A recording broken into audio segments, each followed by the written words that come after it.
Hello, magandang araw mga kamis at Promise Lords, sa'yo laging totoo. Nagbibigay ng update, never fake, laging buo. Sa Department of Education, say my say. Kwento ng mga pagbabago, walang paya, always on display. Hirap sa mga issue, hindi nagtatago. Binubuksan ng mga mata sa lahat ng nangyayari, yo.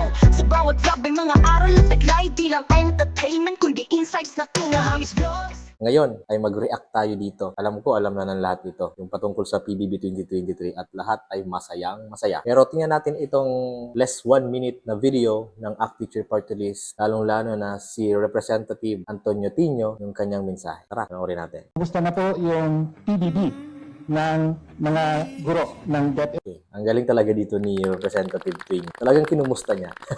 Talagang direct to the point siya. Kumbaga, ganun yung tamang atake. Ano? Kumusta niya?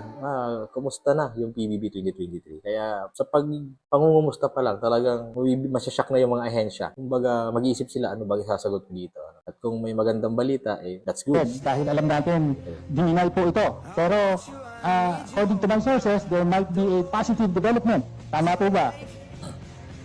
Tama po, meron po tayong positive development sa Ayun. So, according mismo kay Secretary Pangandaman, positive development. So, wow.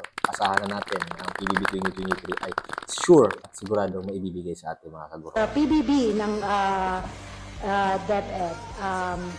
It has been granted po yung kanilang request for the PBB. But we're still waiting for the official signed resolution by the TWG members. But Okay. We are still waiting for the signed resolution ng mga technical working group na nag-validate, nag-evaluate nitong PBB 2023 ng ating mga kaguruan. So, hopefully, hindi na po ito abutin ng 2, 3, 4, or 5 months. Siguro, less a month or 1 month, okay na yon. Gawan nyo na ng resolution. Pirmahan na kung sino yung mga kailangan pumirma dyan. Huwag nang patagalin pa. Ipirma na lang. Siguro, kung meron na itong kinakrap na resolution, paki-ayusin na lang, i-finalize na, equality assured. At yung mga pirma na kung kinakailangan na kayong pumirma. Huwag na magpatumpik-tumpik pa. Galing mismo sa bibig ng ating butihing secretary ng DBM, Secretary Pangandaman, ay positive na. Ibig sabihin, granted na. Kumbaga, nauna na yung balita na ito na, ganito talagang bibigyan na namin yan. Pero kailangan lang namin munang ayusin yung mga papeles. Gano'n na nga, gawin na ng mas maaga yung mga papeles para yung mga kaguruan naman natin ay maging masaya at ma-experience na nila at ma-credit na sa kanila itong PBB 2023. Maraming salamat po sa ating pamahalaan, sa ating gobyerno, and also maraming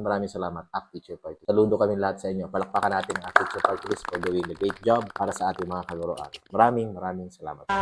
I was told that it was Tapusin granted, natin. Madam Chair. Thank you, Madam Chair. Napakagandang balita. Yun, napakagandang balita. So, ako mismo ay nasisiyahan dahil sa magandang balita nga ito. And of course, alam ko na mas nasisiyahan din yung iba pa nating mga tulong. Maraming salamat po sa panonood. Sa mga hindi pa po nakapag-like, share, and subscribe dito sa aking YouTube channel, pakihit na po ng subscribe button yan sa baba. And then, pakiclick po ng notification bell para po updated kayo sa mga susunod ko pang videos. So, maraming salamat. Bye-bye. Kamis Vlogs, Education meets Adventure. Bye-bye.